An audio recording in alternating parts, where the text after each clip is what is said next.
오늘의 말씀은 사사기 19장 1절에서 15절입니다. 이스라엘의 왕이 없을 그때에 에브라임 산지 구석에 거류하는 어떤 레위 사람이 유다 베들레헴에서 첩을 맞이하였더니 그 첩이 행음하고 남편을 떠나 유다 베들레헴 그의 아버지의 집에 돌아가서 거기서 넉 달 동안을 지내매 그의 남편이 그 여자에게 다정하게 말하고 그를 데려오고자 하여 하인 한 사람과 나귀 2마리를 데리고 그에게로 가매 여자가 그를 인도하여 아버지의 집에 들어가니 그 여자의 아버지가 그를 보고 기뻐하니라. 그의 장인 곧 그 여자의 아버지가 그를 머물게 하매 그가 3일 동안 그와 함께 머물며 먹고 마시며 거기서 유숙하다가 넷째 날 아침에 일찍이 일어나 떠나고자 하매 그 여자의 아버지가 그의 사위에게 이르되 떡을 조금 먹고 그대의 기력을 돋운 후에 그대의 길을 가라 하니라. 2 사람이 앉아서 함께 먹고 마시매 그 여자의 아버지가 그 사람에게 이르되 청하노니 이 밤을 여기서 유숙하여 그대의 마음을 즐겁게 하라 하니 그 사람이 일어나서 가고자 하되 그의 장인의 간청으로 거기서 다시 유숙하더니 5째 날 아침에 일찍이 일어나 떠나고자 하매 그 여자의 아버지가 이르되 청하노니 그대의 기력을 돋우고 해가 기울도록 머물라 하므로 2 사람이 함께 먹고 그 사람이 첩과 하인과 더불어 일어나 떠나고자 하매 그의 장인 곧 그 여자의 아버지가 그에게 이르되 보라 이제 날이 저물어 가니 청하건대 이 밤도 유숙하라. 보라 해가 기울었느니라. 그들은 여기서 유숙하여 그대의 마음을 즐겁게 하고 내일 일찍이 그대의 길을 가서 그대의 집으로 돌아가라 하니 그 사람이 다시 밤을 지내고자 하지 아니하여 일어나서 떠나 여부수 맞은편에 이르렀으니 여부수는 곧 예루살렘이라. 안장 지운 나귀 2마리와 첩이 그와 함께 하였더라. 그들이 여부수에 가까이 갔을 때에 해가 지려하는지라.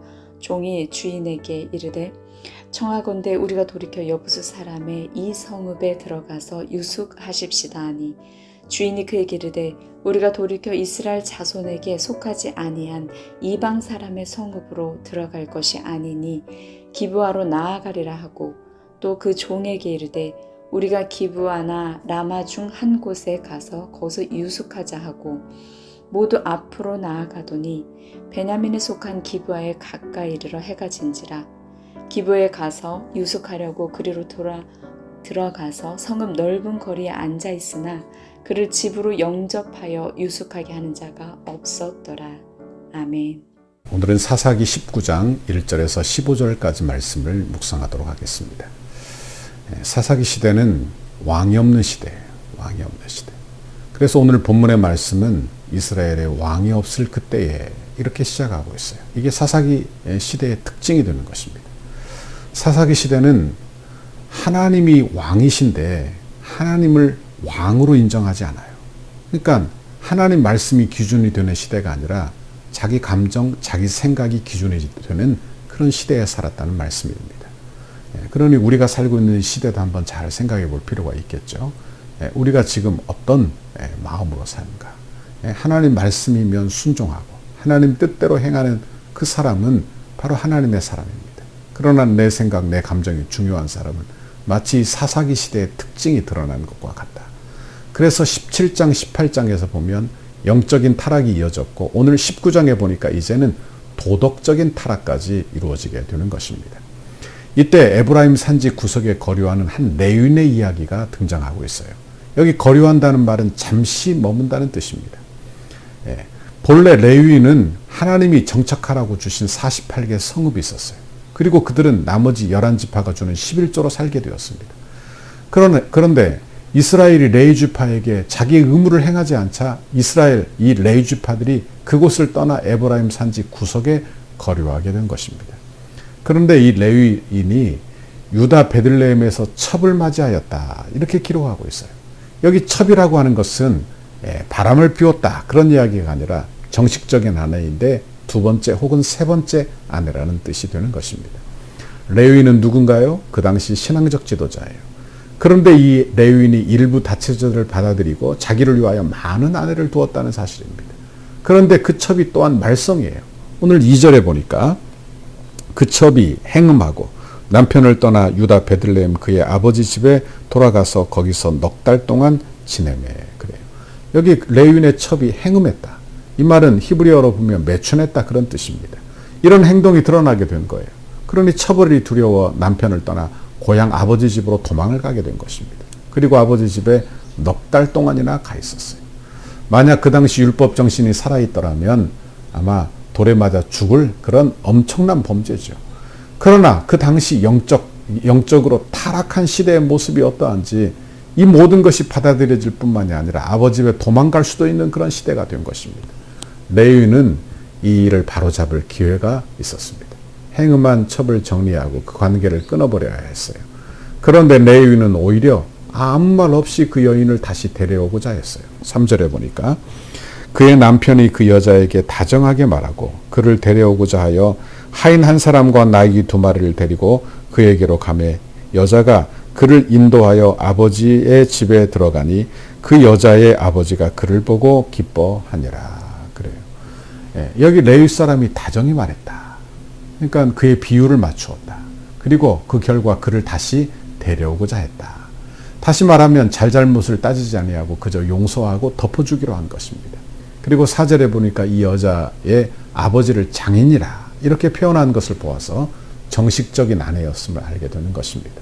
그런데 장인이 기뻐하고 사유의 비유를 맞추려고 애를 쓰는 것을 보세요.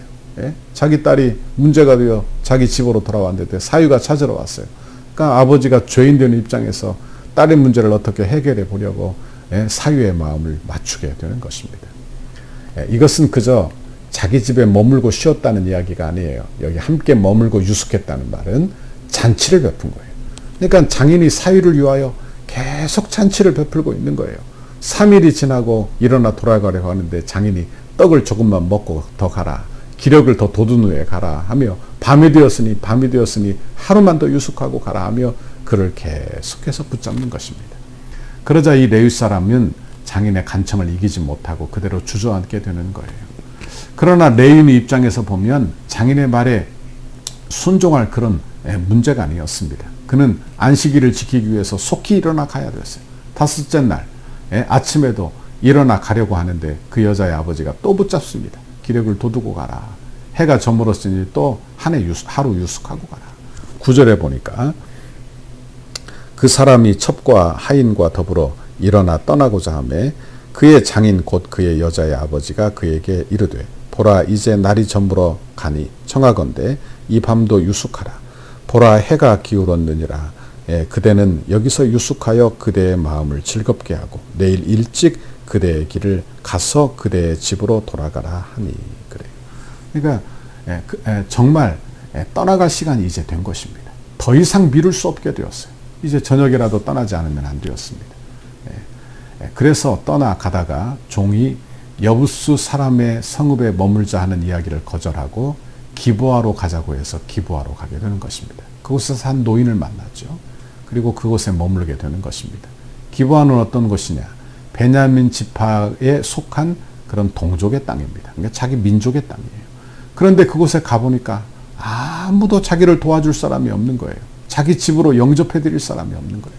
아마 그 이유는 그 후에 보니까 그들이 인심이 사나워서 그런 게 아니라 15절 이후에 보니까 그곳에 불량배들이 있었던 것 같아요. 그러니 새로운 사람이 오면 봉병을 당할 줄 알아 두려워하여 그들을 영접하여 드리지 않은 것으로 해석이 되는 것입니다. 15절 후에 보면 불량배들이 찾아와요. 손님을 내놓으라. 소란을 부리고 결국 레위인의 첩을 밤새 농락하고 죽이는 그런 엄청난 범죄가 벌어지게 되는 것입니다. 여러분, 이것은 그 지방 베냐민 지파 기브아 사람들의 타락도 있지만 레위 사람이 계속해서 결단을 내리지 못한 그 불신앙에서부터 모든 일이 벌어진 것을 보게 되는 것입니다. 장인의 권유를 뿌리치고 아침 일찍 출발했다면 아마도 그 기브아 땅에, 기브아 사람들의 땅에 거류하지 않았을 거예요. 그러나 레위 사람은 계속해서 결단을 내리지 못해요. 그리고 레위 사람은 여러 번 기회가 주어졌는데도 돌이켜야 했는데 그 기회를 잡지 못하는 것입니다. 여러분, 우리도 하나님이 기회 주실 때 우리의 마음을 돌이키는 보기를 받기를 바랍니다. 내게 회개하는 기회를 늘 주세요. 그러면 그 기회를 놓치지 말고 회개하여 돌이켜야 하는 것입니다. 그래야 복이 되는 거예요. 그러니까 돌이킬 기회를 놓치고 나면 이제 돌이킬 수가 없게 되는 거예요. 보십시오. 차가 100km로 막 달리고 있어요. 그런데 급정지를 하면, 정지하시고 싶다고 급정지를 하면 어떻게 됩니까? 브레이크를 밟아도 계속해서 미끌려가는 것입니다. 이게 관성의 법칙에 의해서 미끌려가는 것이죠. 여러분, 레위 사람은 기회가 주어졌을 때 돌이켜야 했습니다. 그리고 장인의 권유가 있지만 속히 결단을 해서 자기의 직무를 위하여 속히 돌아가야 했다. 그런데 그는 돌이키지 않아 결국에 큰 사단이 나는 것을 보게 돼요. 우리도 더 늦기 전에 주의 음성을 들을 수 있기를 바랍니다. 특별히 우리의 상황을 통해서 우리에게 주시는 주의 음성들이 있어요.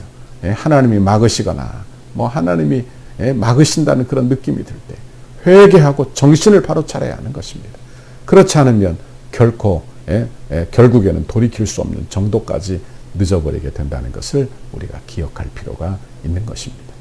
어거스틴이 젊은 시절에 방탕을 하고 못된 짓을 많이 했어요. 하지만 그의 어머니 모니카가 늘 기도했죠. 그러던 어느 날 담장 너머로 아이들의 노랫소리가 들렸습니다. 그리고 노랫소리에 정신이 차렸어요. 그리고는 주의 음성이 들리는 집어 읽어라, 집어 읽어라. 그때 그가 성경을 집어 읽었고 성경을 펴서 읽게 되었는데 그 말씀이 로마서 13장 13절. 낮에와 같이 단정히 행하고 방탕하거나 술 취하지 말며 음란하거나 호색하지 말며 다투거나 시기하지 말고 오직 주 예수 그리스도로 옷 입고 정욕을 위하여 육신의 일을 도모하지 말라. 그 말씀을 듣고 정신을 차려 그 자리에서 돌이켜 그는 위대한 신학자가 되는 것입니다. 여러분, 우리도 주의 음성을 들을 때 속히 반응할 수 있기를 바랍니다. 너무 늦기 전에 주의 음성을 들어 돌이켜야 하는 거예요. 너무 늦기 전에 주의 자리에서 빠져나와야 하는 것입니다. 너무 늦기 전에 하나님의 뜻을 분별하여 하나님의 때를 놓치지 않는 저와 여러분의 오늘 하루가 되기를 바랍니다. 오늘도 용기를 내십시오. 오늘도 주의 뜻대로 삽시다. 그래서 하나님의 뜻대로 잘 돌이키고 속히 회개하고 그리고 하나님 말씀에 순종 잘하는 저와 여러분의 오늘 하루가 되시기를 주님의 이름으로 축원합니다. 기도하겠습니다. 하나님 아버지, 고맙고 감사합니다. 오늘 이렇게 레위 사람의 실수와 잘못을 통해 우리를 되돌아보게 하시니 감사합니다. 하나님, 나는 하나님께서 기회 주실 때 속히 회개하고 속히 돌이키고 죄의 자리에서 속히 빠져나오고 그래서 하나님의 뜻대로 순종 잘하는 믿음의 사람, 믿음의 오늘 하루가 되도록 주께서 인도해 주옵소서. 아버지, 감사합니다. 그래서 오늘 하루도 믿음으로 살 용기를 주사 믿음으로 승리하고 사는 우리의 신앙생활 다 되도록 복에 복을 내려 주옵소서. 감사합니다. 예수님 이름으로 기도하옵나이다. 아멘. 우리 교회를 향한 주님의 뜻을 이루소서. 100대 기도문 금요일 교회와 영광스러운 미래를 위해 17페이지입니다. 덕소교회를 통하여 수많은 영혼이 주님 앞에 돌아와 우리와 함께 기쁨으로 예배하고 그리스도의 신실한 제자들로 훈련되고 장성하여 민족을 치료하는 지도자로서 세워지게 하옵소서. 덕소교회를 통하여 한국의 정치, 경제, 사회, 문화, 교육, 국방, 다음 세대, 가정의 모든 영역에서 주님의 소망을 나타내는 도구로 사용하옵소서. 덕소의 영적 부흥을 선도하고 나라와 민족을 섬기며 축복의 통로로 쓰임받는 덕소교회 되게 하옵소서. 물질 숭배와 각종 우상 숭배를 척결하고 덕소와 남양주의 모든 교회와 아름답게 동역하여 하나님의 나라를 굳건히 세워가는 덕소교회 되게 하옵소서. 탐욕과 무절제함, 음란과 부정, 우상과 이단으로 얼룩진 남양주의 영적인 오염을 거룩하게 정화하는 덕소교회가 되게 하옵소서. 덕소교회를 통해 이 지역이 은혜의 땅이 되게 하시고 동방의 예루살렘이 되게 하옵소서. 삶에 지친 이웃들에게 참된 안식과 쉼을 제공하는 영혼의 쉼터가 되게 하시고 주 안에서 자신들의 꿈을 발견하며 마음껏 꿈을 펼칠 수 있는 비전의 장이 되게 하옵소서. 건축이 진행되는 동안 더 많은 새 가족이 찾아와 영적, 외적 부흥을 경험하게 하시고 복음 전파의 열정이 살아나 이웃과 지역을 섬기는 교회 되게 하옵소서. 건축기관의 다양한 은사와 잠재력, 섬김과 봉사, 헌신의 일꾼들을 많이 보내주시고 건축 이후에도 수많은 주의 일꾼들이 배출되어 이 지역과 이웃을 섬기는 교회 되게 하옵소서.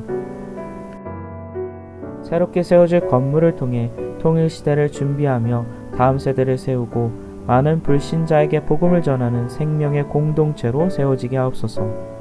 덕소교회가 다음 세대를 주의 품으로 인도하는 전진기지가 되게 하시고 이곳에서 세워지는 다음 세대들이 하나님을 아버지로 시인하며 예수님을 구주로 인정하는 신앙의 고백이 세워지게 하옵소서. 예수님의 이름으로 기도합니다. 아멘.